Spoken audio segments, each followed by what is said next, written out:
ser sostenible, un proyecto, pero también uno mismo, no es necesariamente más caro, pero necesita sentido común y necesita como una cuota de empatía, ¿no? Como de entender que hay una necesidad de mutuo beneficio entre yo y los demás y las personas que gravitan en torno a un proyecto y los ecosistemas y los constructores, y todo el mundo necesita al final un beneficio pues tangible o intangible de lo que se está haciendo. Emisor Cero. Latinoamérica Sustentable. El podcast de Proyecto Cela. Hola, soy Citlali Palacios, arquitecta, cicloviajera, terapeuta naturista y sobre todo una mamá que está poniendo de su parte para heredar un planeta más limpio y armonioso. Y yo soy Salvador Martínez, arquitecto independiente, comunicador, músico y diseñador sonoro de este podcast. Te damos la bienvenida a la primera temporada de Emisor Cero. La industria de la construcción es responsable del 40% de las emisiones de carbono en el planeta. En estos 12 episodios charlaremos con profesionales de la industria de la construcción de diversos países que forman parte del Proyecto Cela. Hola, soy Carolina Balbuena, Bogotá, Colombia. Hola, mi nombre es María Ángel Mesas, con base en la ciudad de Quito. Mi nombre es Joan Infante, de Colombia. Erika Salinas, Ciudad de México. Hola, soy Yachan Schleich, soy arquitecto y vivo en la Ciudad de México. Soy Valentina Quintanilla, desde Chile. Soy Pedro Pablo Silva, desde Chile. Hola, me llamo Laure Lepap, en Suiza. El Proyecto Cela desarrolla programas para capacitar arquitectos, ingenieros y albañiles para construir sin emisiones de carbono. Con este podcast buscamos amplificar el mensaje. Es posible y también rentable edificar y habitar reduciendo drásticamente la emisión de gases de efecto invernadero e inclusive llegar a cero. Todos y todas somos parte de la crisis climática. Todos y todas podemos aprender, construir y transformar la edificación desde el eslabón de la cadena en el que nos encontremos. Bienvenidos y bienvenidos a Emisor Cero. Este es el episodio 10 y tenemos a invitados expertos muy profesionales de la vivienda social sostenible, a Natalia Carrero y a Pablo González, ambos de la oficina colombiana 571 Arquitectura en Bogotá. Hola Salva, ¿cómo estás? Citlac, qué gusto compartir este micrófono. Pues bien. Hoy desde lejos del estudio, sí, por allá en Morelia. Desde el hermano estado de Michoacán. Y pues este tema que para mí como arquitecta me sonaba o lo tenía disociado, ¿no? Vivienda social y aparte sostenible, como generalmente se mira mucho el aspecto económico. Y pues hay que ver cómo estos arquitectos han logrado hacer esta buena conjunción. Y para presentarlos, pues Natalia Carrero, ella es arquitecta, magíster en ahorro energético y sostenible en la edificación. Ha sido docente e investigadora de varias universidades colombianas. Y Pablo González, él es arquitecto y magíster en arquitectura y sostenibilidad. Desde el 2010 es docente en la Pontificia Universidad Javeriana de Bogotá. Además es socio, cofundador y director de proyectos de 571 Arquitectura, y Natalia es directora de sostenibilidad de la misma oficina. Perfecto. Pues 571 es una oficina de arquitectura que cuenta con más de 18 años de experiencia en el desarrollo de proyectos arquitectónicos y urbanísticos integrales con enfoque en principios de sostenibilidad. Y desde esta misma oficina, Natalia y Pablo gerencian el proyecto Cela para Colombia. Y su rol es articular las iniciativas que se desarrollan en el país y promover la colaboración con los actores locales. Es interesante tenerlos ambos en el episodio porque siendo colombianos, pues nos pueden contar por qué Colombia lleva la delantera en el desarrollo de la vivienda social sostenible. Así es, bienvenidos. Natalia y Pablo, ¿cómo están? Hola a los dos, hola Pablo también. Pues estoy muy bien. Muchísimas gracias por tenernos en este espacio. Muy contenta de poder estar aquí pues contándoles un poquito de lo que hacemos en la oficina. Sí, muchas gracias de verdad por la invitación, muy emocionados de compartir con ustedes este espacio y ojalá podamos aprovechar este momento para contarles un poquito de lo que hemos vivido. No sé si tanto como la delantera, pero sí va por un buen camino. Pues en la charla previa que tuvimos nos contaba Pablo de cómo en el último Congreso de Marco Regulatorio que se llevó a cabo en Bogotá, se dieron cuenta de que cada participante entendía algo distinto por vivienda social y que obviamente las diferencias son más grandes de un municipio a otro o de un país a otro. ¿Nos podrían explicar cuáles son esas diferentes definiciones de vivienda social? Sí, digamos que es un tema bien interesante porque la demanda en América Latina de espacios, digamos, de desarrollos inmobiliarios, de espacios arquitectónicos, pues tiende a ser esto, la vivienda social. Creo que eso es una necesidad generalizada a lo largo de América Latina. Pero ocurre que no estamos necesariamente hablando de lo mismo en ningún país, sí, exactamente lo mismo.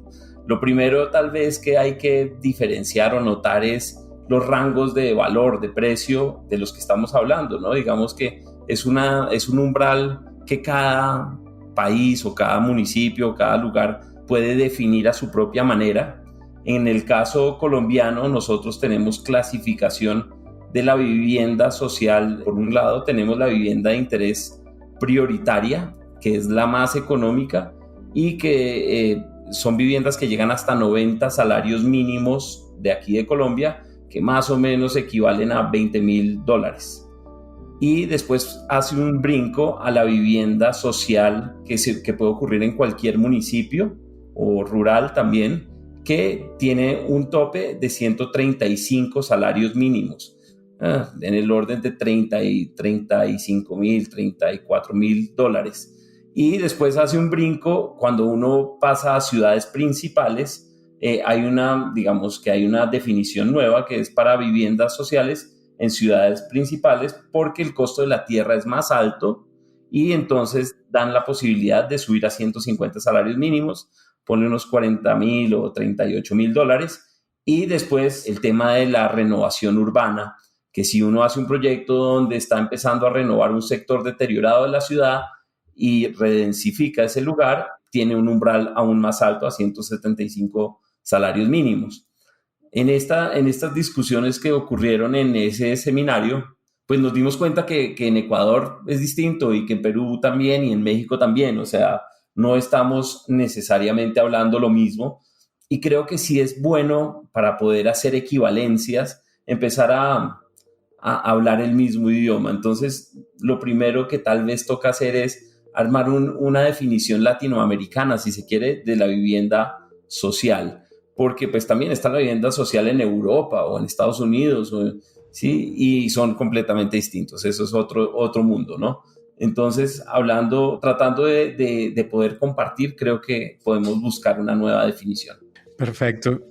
Sí, un poco ahí para complementar a Pablo, yo creo que esas definiciones de vivienda social latinoamericana en general están como establecidas a partir de una unidad de medida. Y el tema es que esa unidad de medida no es la misma en todos los países. Entonces, en el caso colombiano, como bien lo explicó Pablo, esa unidad de medida es dinero, ¿no? Es precios, cuánto vale al comprador adquirir esa vivienda. En otros lugares es, bueno, cuántos metros cuadrados. En otros es la localización, digamos, o el área que ocupa dentro de una ciudad. Y en muchos otros es el porcentaje que tiene, por ejemplo, de propiedad del Estado sobre esa vivienda. Si esa vivienda le pertenece o no al Estado, entonces es social o no lo es. Yo creo que si bien la definición todavía es muy cuantitativa y por tanto deja al margen pues otras condiciones como habitabilidad, sostenibilidad, condición humana y muchas otras tantas, pues sigue siendo distinta entre los países. Y no podríamos hablar de que sí es transversal el valor de la vivienda, o sea, el dinero, porque si no va a ser difícil adquirirla. Y que al final, bueno, como yo he entendido vivienda social, al menos acá en México, pues es una vivienda accesible. Para mí el tema realmente es la problemática social. O sea, en todos nuestros países el tema de la brecha socioeconómica que existe entre un grupo y otro es similar. O sea, hay una población muy grande que tiene unas dificultades económicas muy complejas y es la población que hay que atender con estas soluciones de vivienda. Yo creo que sí es posible generar una definición cuantitativa, por lo menos que nos permita al menos comparar, ¿sí? Y creo que sería un buen primer paso y de esa forma poder hablar lo mismo. No lo sé, pero de pronto sí tiene que ver con una equivalencia en el poder adquisitivo de las personas. Es decir, en una ciudad en donde el poder adquisitivo es mayor, pues a lo mejor hay una proporcionalidad entre la capacidad de adquirir esa vivienda. Y en un país o en una ciudad que tiene menos poder adquisitivo, pues debería haber también una equivalencia entre lo que es posible pagar por tener esa vivienda, ¿no? Lo que es considerado verdaderamente asequible en cada contexto. Claro, y creo que ahí la unidad más equitativa podría ser los salarios mínimos, ¿no?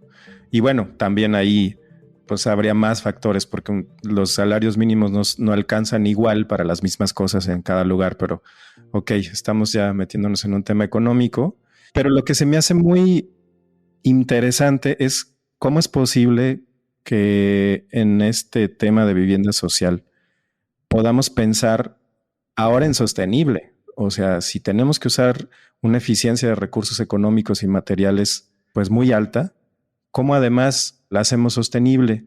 Y aquí pues tal vez encontremos la respuesta de hacer un proyecto, un buen diseño sostenible no necesariamente tiene que ser más caro. Cuando metes el factor humano, pues es otro boleto dentro de la sostenibilidad. Entonces, pensando en unificar este concepto, podemos decir que la vivienda social sostenible es aquella que busca en todas sus acciones cómo mejorar la vida de las personas en armonía con el entorno. Correcto, sí, correcto. Digamos, yo creo que el eje de la sostenibilidad pues ya es un tema central de nuestra sociedad, de la humanidad. Y en el contexto latinoamericano, si la gran mayoría de demanda de espacios de desarrollo inmobiliario está en la vivienda social, pues es en lo primero que hay que enfocarnos, cómo lograr hacer vivienda social que tenga un menor impacto ambiental, ¿sí? En términos de energía, de agua, de recursos. Y esto tiene muchas aristas, pero sí es posible hacer vivienda social mejor que lo que hacíamos. El tema de la sostenibilidad no es una línea plana, sino es un tema muy dinámico, ¿no? Que toca ir subiendo la vara cada vez que uno va avanzando, como lo hacen los sistemas de certificación ambiental, ¿no? Que ellos dicen, bueno, ahorita la línea base es esta y estos son los consumos típicos de la vivienda en agua, en energía, en recursos, en CO2, y para cumplir un estándar pues debe mejorar en tanto porcentaje, ¿cierto? Y ahí se cumple ese estándar. Ahora, esos estándares se tienen que ir actualizando periódicamente, de tal forma que se sigue subiendo la vara y se va volviendo cada vez más sostenible.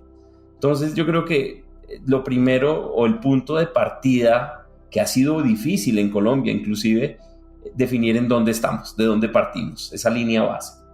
Aquí, digamos, hace más de 5 años, hace 7 años, en el 2015, nació la primera norma enfocada en el tema de construcción sostenible, que es una resolución que se llama la 0542.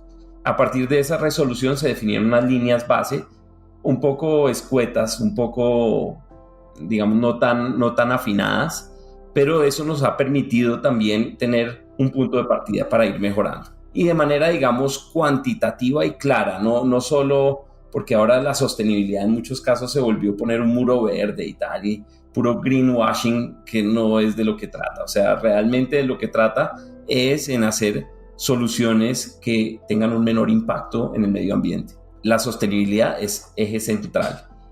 Y no sé hasta dónde quieran que profundicemos en este momento sobre el tema, pero esto es un ámbito muy amplio, ¿no? Que va desde dónde hacemos la vivienda social, en dónde la ubicamos, que es súper importante. Después, dentro de esa buena selección de un entorno, cómo generamos ese conjunto, esa pieza urbana, ese parte de algo más, y después cómo generamos una comunidad que realmente sea sostenible entre ellos y con el medio ambiente, y finalmente unas unidades que hagan lo mismo.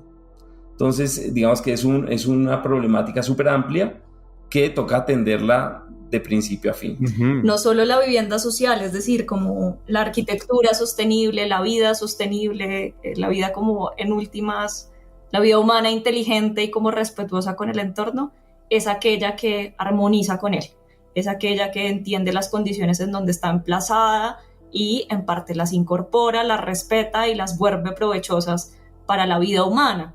Y de esa manera también pues establece como unas vidas comunitarias a pequeña o a gran escala, pues que se apropian de ese entorno y que además le contribuyen al entorno a seguir mejorando. Entonces contribuye a promover el mejor uso de recursos, a aprovechar la ventilación, a cuidar las especies vegetales, a respetar, no sé, cuencas hídricas en su emplazamiento. Entonces yo creo que esa definición no solamente aplicaría para la vivienda social, sino para la ocupación o para la vida sostenible de los seres humanos en el planeta. Y es ahí donde creo que como arquitectos cada vez nos demanda más nuestra profesión el conocer sobre sociología, sobre impacto comunitario, porque de pronto podemos ser muy específicos en el confort de una sola vivienda, pero al empezar a hacer diseño urbano y pensar en estos espacios donde hay confluencia, hay reuniones y suceden cosas a nivel colectivo, pues tenemos que entenderlo desde otra perspectiva, desde otra ciencia, ¿no?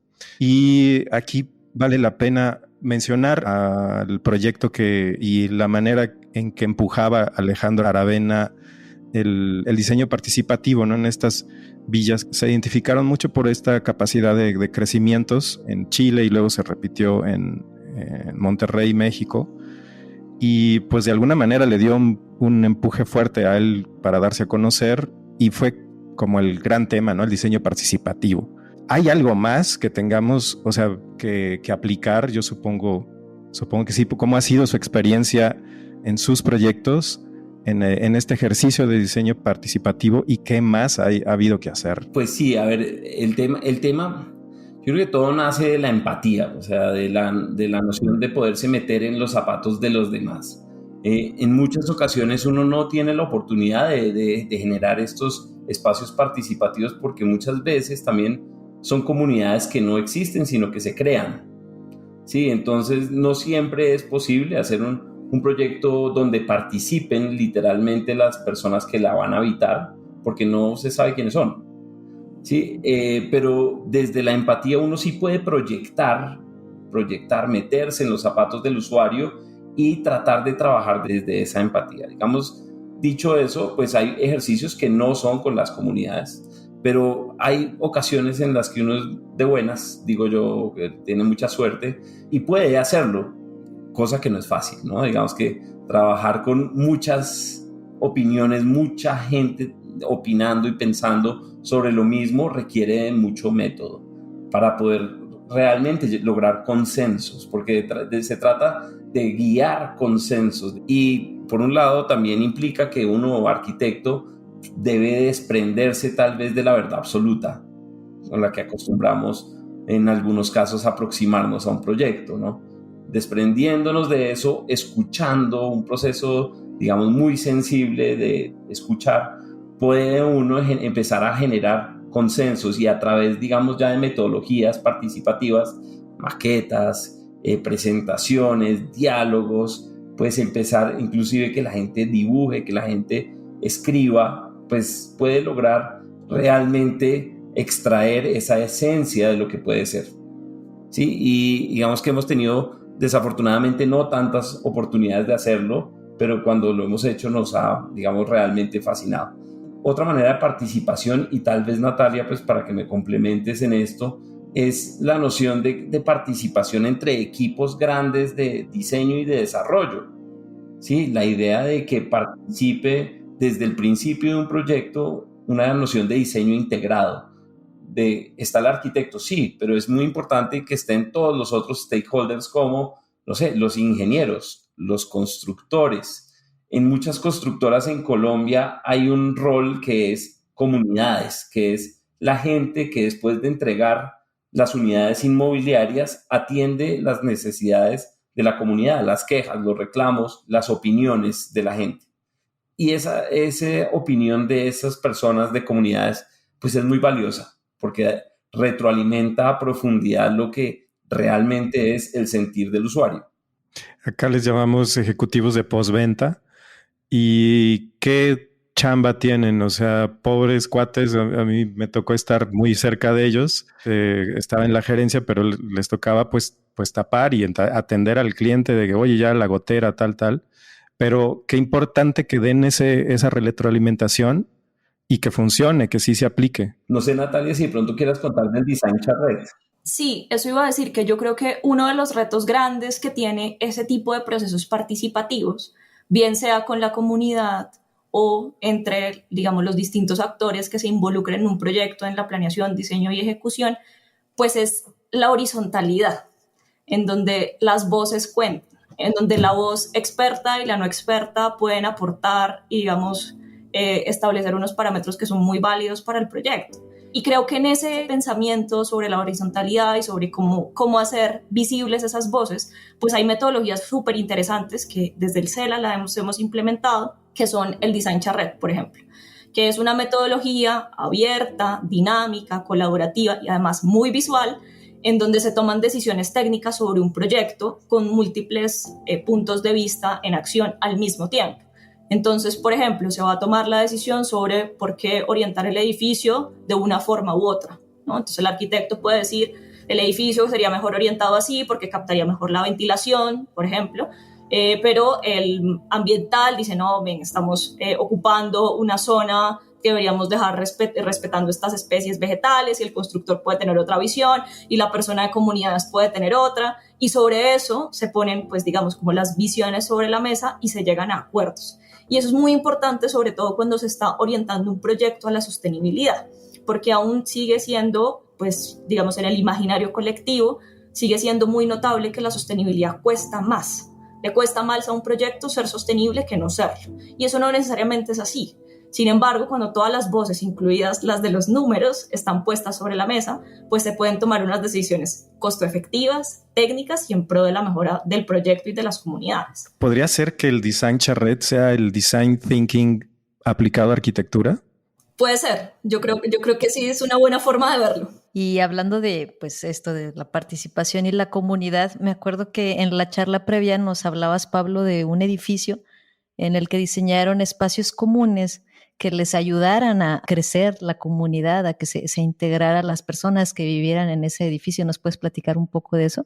Sí, claro. Mira, ese fue un proyecto que hicimos que de hecho además fue de nuestras primeras experiencias con la vivienda de interés social. En ese momento era nuestro actual presidente, Gustavo Petro, era el alcalde de Bogotá y tenía esta política de realmente romper el esquema tradicional de la vivienda social y quería, digamos, empezar a ampliar el espectro de la vivienda social, y en esa sacó un concurso que logramos ganar para hacer vivienda de interés prioritaria, que es la que les digo es la más económica de todas, alrededor de $20,000 en ese momento, porque eso cambió, eran 70 salarios mínimos, que es menos de $20,000, como 15,000 o algo así, en unos lotes urbanos además complejísimos.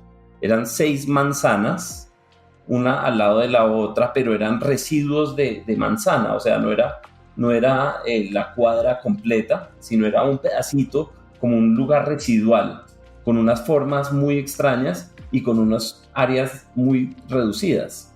Entonces nos tocó pensar como en una estrategia para poder aproximarnos y también no solo pues tener una estrategia social para el proyecto, sino también una estrategia económica, cómo replicar algunas cosas para poder hacer más eficiente el proyecto. También unas estrategias ambientales, cómo pensar en que le entre luz por todas las caras, que la ventilación sea cruzada para no tener sistemas mecánicos ni nada que sea costoso. Y en esas pues dijimos, bueno, la estrategia, porque todo es distinto, vamos a consolidar el borde de la manzana del lindero del lote y vamos a generar unos centros en esas manzanas. Y en esos centros de las manzanas, pues la idea es que pues, se genere también un espacio comunitario. En estas viviendas de interés prioritario el reto social es exponencialmente mayor, porque las personas que entran a habitar estos lugares normalmente no están acostumbradas a vivir en comunidad, no están acostumbradas a mantener una copropiedad, ¿sí? Es decir, a lo que implica o costear o trabajar para que el edificio se mantenga. Entonces es muy importante que se conozcan y es muy importante que interactúen, que tengan ese espacio central y que se encuentren y que se vuelva una cosa casi que obligada a estar ahí.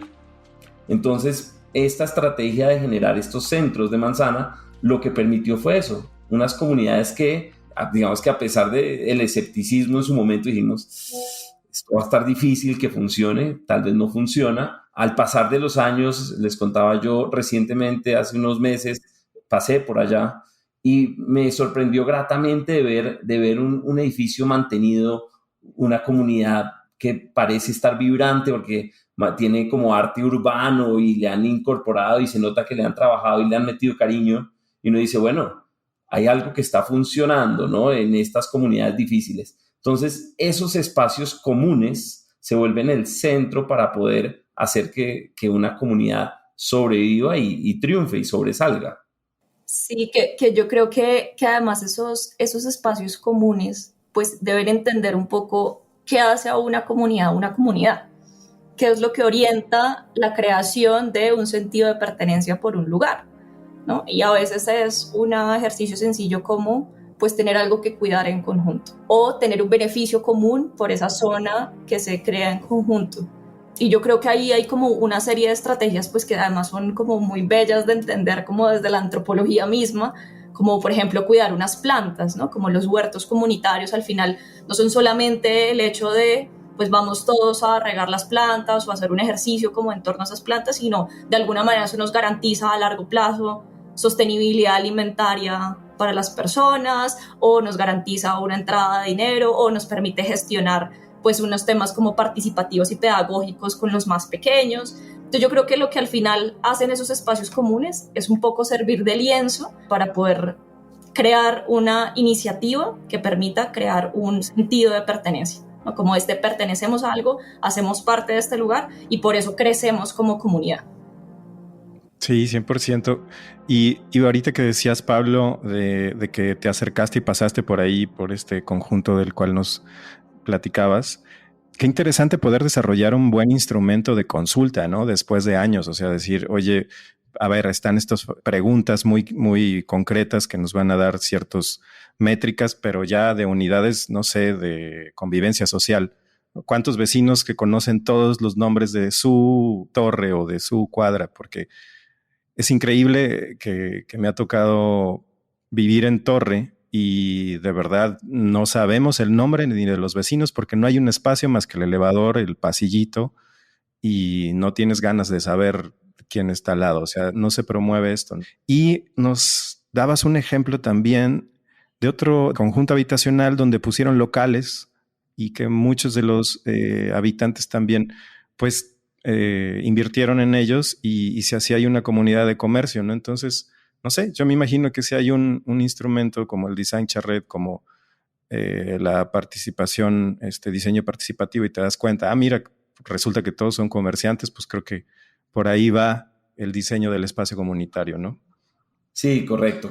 Digamos, eso mismo es tratar de plantear estrategias que desde el espacio, de lo que uno propone en el espacio, generen comunidad, generen la posibilidad de que los vecinos interactúen entre ellos y hagan mejor su espacio, ¿no? Este proyecto que tú decías es en un municipio que se llama Guaduas y es, digamos, un proyecto también como más tranquilo, en el sentido que es un municipio pequeño y efectivamente hacia una calle que tiene tránsito dejamos un espacio común abierto para que no le pusimos un salón comunal, porque es que al final del día era posible que no lo quisieran ni lo necesitaran. Lo que realmente pusimos fue un espacio para que ellos pudieran producir, que les generara una rentabilidad para también mantener su comunidad. Es que el reto del mantenimiento es complejo. Y ahorita que me mencionabas esto, como que caí en cuenta de un tema que es muy importante y es estos mecanismos de monitoreo y de verificación. Es que por un lado lo que tú dices de encuestas, del tema social, de la gente, creo que ahí hay un espacio enorme para poder mejorar nosotros mismos, también hacerlo. La verdad es que no hemos sido tampoco muy rigurosos en esos seguimientos, ha sido más casual que riguroso, pero sí creo que es interesante.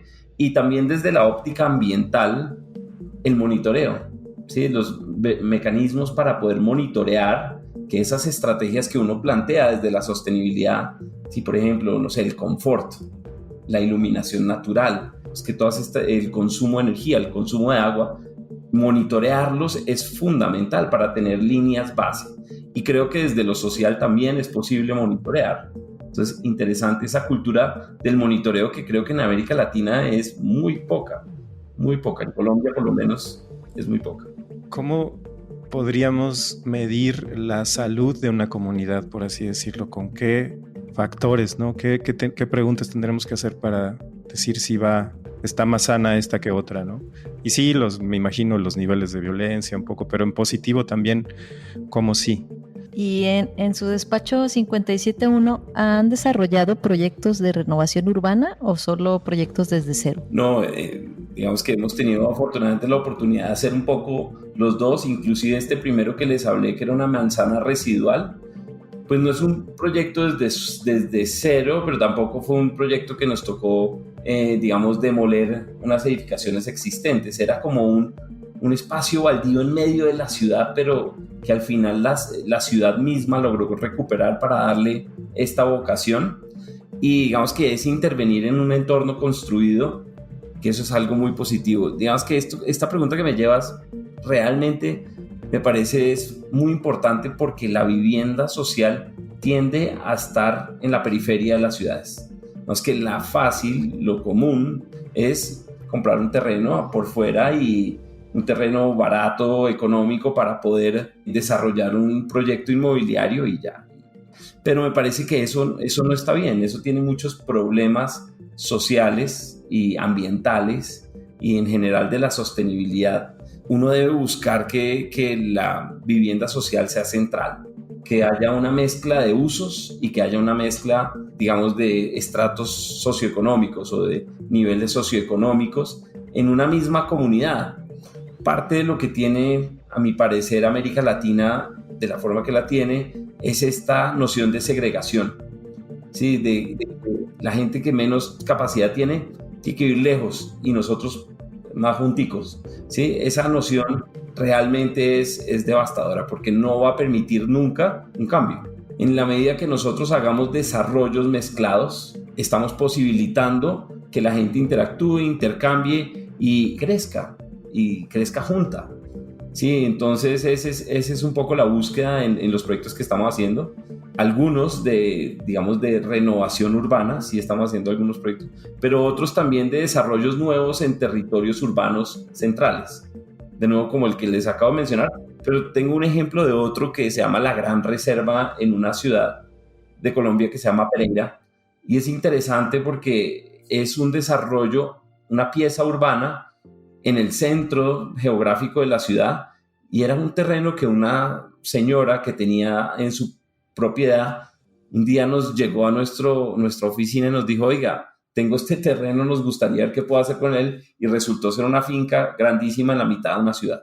Y entonces ahí nosotros hicimos todo un plan maestro para justamente proponer un modelo de ciudad donde hubiera densidad, buscar una ciudad un poquito más compacta, más densa, tratar de evitar la expansión urbana desaforada que trae la vivienda social, urban sprawl que llaman los americanos, que está lo que ocurre, el fenómeno que ocurre sobre todo en Estados Unidos, y más bien proponer una ciudad compacta, de uso mixto y multiestrato, que haya gente con muchas capacidades socioeconómicas viviendo al lado de la gente que tal vez no las tiene, y que compartan espacios de calidad comunes, espacios, sobre todo espacios públicos. Entonces tiene un gran parque lineal al lado de un río que es un río limpio y que está en la mitad de la ciudad.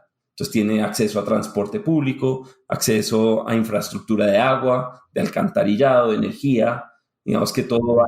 Y el proyecto se llama La Gran Reserva porque esta señora tenía una finca abandonada donde pues al final del día la vegetación creció a tal manera que tiene unas especies muy valiosas, y entonces lo que hicimos fue concentrar la edificación en unos lugares pequeños.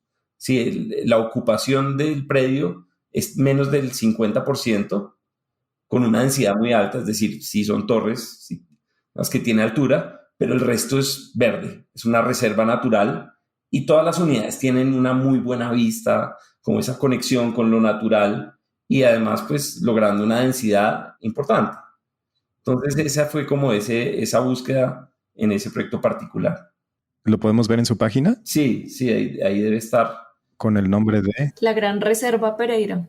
Padrísimo, lo vamos a dejar en el copy del episodio. Y ahorita que mencionas esto, Pablo, recuerdo, bueno, mi percepción en Guadalajara, porque es la ciudad donde vivo, hay una diferencia entre, o sea, como personas que les parece muy mal de alguna manera la vivienda vertical y que dicen la vivienda horizontal es mejor. ¿Cómo les parece esto a ustedes porque bueno, Bogotá tiene muchas torres, Medellín también, o sea, hay un éxito de la vivienda social vertical en Colombia que ha funcionado bastante bien y que necesitamos saber para poder enjuiciar si va bien una torre o es desastrosa, ¿no? Claro. Bueno, a ver, en lo personal, digamos que yo no digo una cosa es buena o mala en general. Yo creo que cada cosa hay que mirarla en su propia situación. Personalmente, digamos que yo prefiero una arquitectura un poquito más pequeña, una escala un poquito menor, ¿no? Digamos que creo que una escala de 6 pisos o ese tipo de escalas va muy bien y uno logra unas densidades muy interesantes en ese tipo de desarrollos. Pero pues digamos en este proyecto particular que teníamos esta reserva ocupando ya el 50% del lote, pues la única manera era densificando más, ¿no? Pero no necesariamente es la estrategia. Al final del día creo que todo toca mirarlo y sí tratar de densificar. Yo creo que sí nos toca en las ciudades tratar de vivir un poquito más cerquita, un poquito más junticos, porque necesitamos compartir servicios, necesitamos compartir usos, necesitamos compartir la vida para poder sacar, digamos que no comernos el mundo, ¿no? Entonces es un balance que hay que llegar. La densidad de Bogotá a mí me parece relativamente buena, pues es una densidad alta. Creo que Bogotá en cambio carece de espacios verdes y carece de infraestructura de movilidad adecuada. Entonces yo creo que el balance sí hay que buscarlo en eso. Y hay algo nuevo que ocurrió en Bogotá hace poco, que es un plan de ordenamiento territorial, un cambio al plan de ordenamiento territorial, que es interesante en algunos aspectos, en otros no tanto. Uno de los que a mí me llama la atención es que están tratando de repensar a Bogotá como una agrupación de varias ciudades dentro de la ciudad. Estamos hablando de tratar de reclasificar a Bogotá con 15 núcleos, 15 centros, y que cada centro tenga digamos, tratando de generar esta ciudad utópica de los 15 minutos, ¿sí? Con una variedad de usos, de estratos, de nuevo, de todo concentrado en núcleos más pequeños. Y creo que eso es algo muy acertado en esa búsqueda de reorganizar nuestro hábitat. Como centros barriales, un buen diseño de usos de suelo. Hablábamos al principio de que han tenido un buen éxito los proyectos de vivienda social en general en Colombia. Natalia, ¿qué cosas, qué inputs son los que el gobierno y qué políticas han beneficiado este crecimiento y este buen fenómeno en Colombia de vivienda social? Sí, yo creo que en Colombia el éxito ha sido un poco, pues digamos, tiene muchos factores, ¿no? Que influyen en que se considere exitosa, pues porque al final ese éxito está medido en número de unidades que se hacen y que se compran, ¿no? Entonces, como en el proceso de mercantilización, pues se puede decir que los números son muy buenos.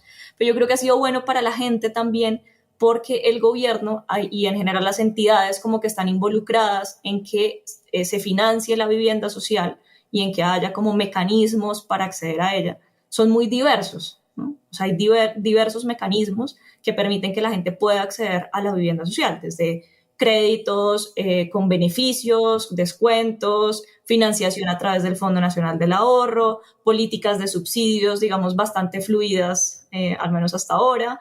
Y creo que eso es lo que ha servido mucho a que la gente pues, pueda acceder a proyectos de vivienda social de calidad. Además, creo que hay un tema como de mercado, en donde aquí la vivienda social y en general la vivienda, pues ya se entiende como un producto, ¿no? Y creo que en general todo el mundo puede leer como cuáles son las condiciones que ese producto debe tener para ser digno, ¿no? Para ser realmente competitivo. Entonces creo que esa presión de gente, constructoras, arquitectos, urbanistas y dueños de lote, hay muchos proyectos que están haciendo pues un gran trabajo en poner unos estándares muy altos, ¿no? En decir, vamos a hacer una vivienda de calidad, asequible, con buenos materiales, con buenas condiciones, bien ubicada en la ciudad, con servicios, y creo que eso al final empuja un poco el mercado, ¿no? empuja que otros constructores y otros clientes, también otras personas que van a adquirir proyectos, pues tengan una mirada más crítica sobre lo que están, digamos, adquiriendo, ¿no? Entonces creo que es como una mezcla de esos factores, ¿no? Como un factor de mercado y pues como de visión un poco de producto exigente, y creo también que pues las posibilidades que tiene al final el gobierno y pues otras entidades que se van alineando para catapultar económicamente esos proyectos. Yo de pronto voy a añadir algo, es que un insight que tuve tal vez en este seminario, en el Seminario Internacional de Marco Regulatorio, donde vinieron pues personas de básicamente toda América Latina aquí a Colombia a discutir el tema de marco regulatorio enfocado en la sostenibilidad, pero también muy enfocado en la vivienda social. Ahí tuve un insight y en realidad es que en Colombia ha pasado algo muy interesante, y es que llevamos más de 10 años, poco más, o 15 años, como trabajándole muy de frente a el problema de la vivienda social. Cómo generar vivienda social. Y digamos que arrancó con lo que decíamos, como una expansión urbana, un urban sprawl muy fuerte, y eso ha venido mejorando y mejorando y mejorando los estándares, pero sobre todo digamos que en Colombia pasamos de construir hace 15 años, yo creo que era menos del 20% de la construcción en Colombia era vivienda social, a hoy donde estamos llegando a casi al 80%. 80% de todas las edificaciones son vivienda social. Entonces aquí hay un poco de todo, pero sobre todo sí ha venido mejorando unos estándares de calidad y de exigencia también del usuario. Y digamos que para lograr esa transición a ese boom que vivimos hoy, si se quiere, de la vivienda social, eso ha sido un trabajo, digamos, de gremio, del gremio de los constructores por un lado, pero también del gobierno. Es decir, hay unas políticas de gobierno que ayudan a que exista o se facilite la construcción de la vivienda social. Entonces, hay unos créditos que le da el gobierno a los compradores que lo acercan a un cierre financiero. Y esta política me gusta porque también hubo en algún momento una política de vivienda gratuita para la gente más necesitada, que me pareció que no fue tan exitoso, porque al final se usó, a mi parecer, más como un tema político de votos y demás, de una manera como un poco fea, realmente no de generar ni país, ni ciudad, ni nada. Pero este modelo de negocio en el cual el comprador tiene que hacer un esfuerzo, ¿sí? Se le ayuda a llegar al cierre financiero, es mejor porque aprecia y valora más donde vive y está dispuesto a cuidar y a generar comunidad porque le interesa, ¿sí? En la medida que se lo daban gratis, uno veía unas comunidades muy, muy dejadas, muy desastrosas en realidad, que eran así, algunas de negocio, no, eso pasó de todo. Entonces creo que esta política que llevamos más de 10 años trabajando y como fine tuning, como mejorando de a poquitos en realidad, ha sido un proceso que ha pasado muchos gobiernos y que inclusive en este gobierno, que es un cambio fuerte, digamos, de los últimos gobiernos, está continuando y va a continuar porque es una política exitosa que genera país. Entonces, el vuelco ahora que está dando esta política ahora es hacer más sostenible.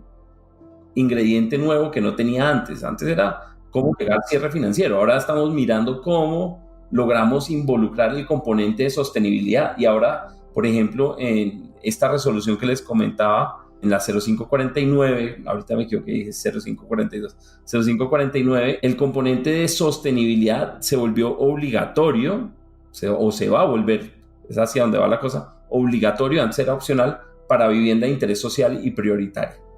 Entonces eso va a ser un gran brinco en la política de vivienda social. Ya el componente ambiental haría parte de este desarrollo. Entonces yo creo que ese es un aprendizaje que en Colombia hemos venido creando y mejorando, y que creo que es algo que podríamos aportarle a otros países de la región, porque la problemática creo que es igual y el ecosistema es igual para poderlo hacer. Entonces eso es algo muy, muy favorable que tenemos. Y siempre en Colombia encontramos muy buenos ejemplos, sí llevan una buena delantera.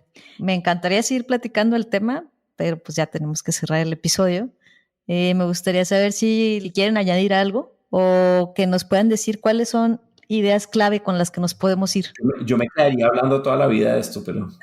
Yo tengo un par de ideas clave que me parece que pueden ser como, pues, un poco cierre del episodio, pero que además a nosotros al interior de la oficina nos permite tomar decisiones, ¿no? Y creo que como que esa mirada hacia la sostenibilidad pues puede filtrarse, ¿no? Entonces, pues la primera es que ser sostenible, un proyecto, pero también uno mismo, no es necesariamente más caro, pero necesita sentido común y necesita como una cuota de, como lo dijo Pablo, empatía, ¿no? Como de entender que hay una necesidad de mutuo beneficio entre yo y los demás y las personas que gravitan en torno a un proyecto y los ecosistemas y los constructores, y todo el mundo necesita al final un beneficio pues tangible o intangible de lo que se está haciendo. Entonces sería como una cosa.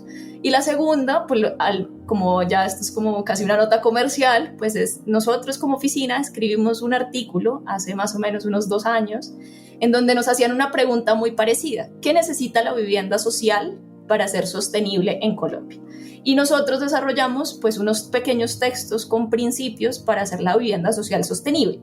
Pero esos principios no eran ahorre agua y ahorra energía, sino, venga, entienda que la sostenibilidad no es necesariamente gestionar mejor los recursos, aunque sí lo es, sino entender que los seres humanos estamos ocupando un lugar que necesita seguirse manteniendo para que otros puedan también ocuparlo y beneficiarse de él.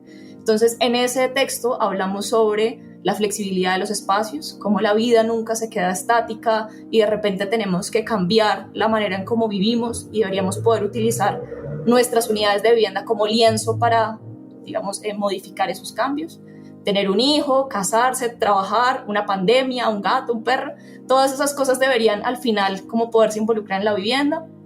Hablamos de algunos otros como, bueno, pensemos en las comunidades y en cómo gestionamos mejor esa vida comunitaria a través de espacios de mutuo beneficio y como de creación de sentido de pertenencia, y cómo pensamos también entonces ahí de pronto en la sostenibilidad alimentaria y en la gestión económica de las copropiedades y en cómo mantenemos esos ecosistemas, digamos, activos y vivos. Entonces, digamos, mi recomendación, además de pensar que la sostenibilidad no es más costosa, pues es que pensemos en esa sostenibilidad que no es la obvia, ¿no? Que nos hace tener una vida en toda la extensión de la palabra sostenible en el tiempo. Wow, bravo.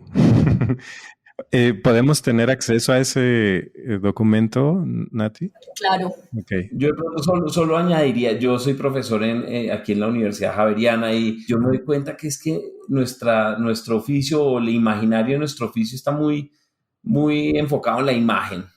Sí, la imagen pesa mucho y yo creo que hay que reevaluar eso un poquito, ¿no? Y realmente la sostenibilidad no es tanto de la imagen. Pues sí, la imagen importa, como la sensibilidad estética importa y la emoción del espacio importa, claro que sí, pero va mucho más allá, mucho más allá de la imagen. Entonces, creo que es también un mensaje un poco para los estudiantes, un poco lo digo en mis estudiantes. Sí, venga, va más allá de la imagen.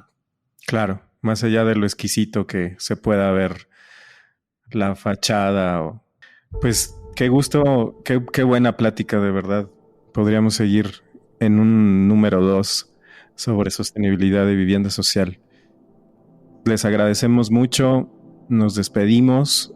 Denle clic a la campana de Emisor Cero y califíquenos con 5 estrellas.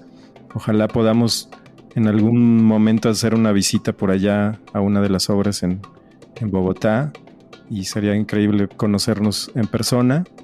Gracias por su tiempo y esperamos seguir en contacto. Muchas gracias, Natalia y Pablo, por acompañarnos en este episodio. Muchas gracias. Gracias a ustedes.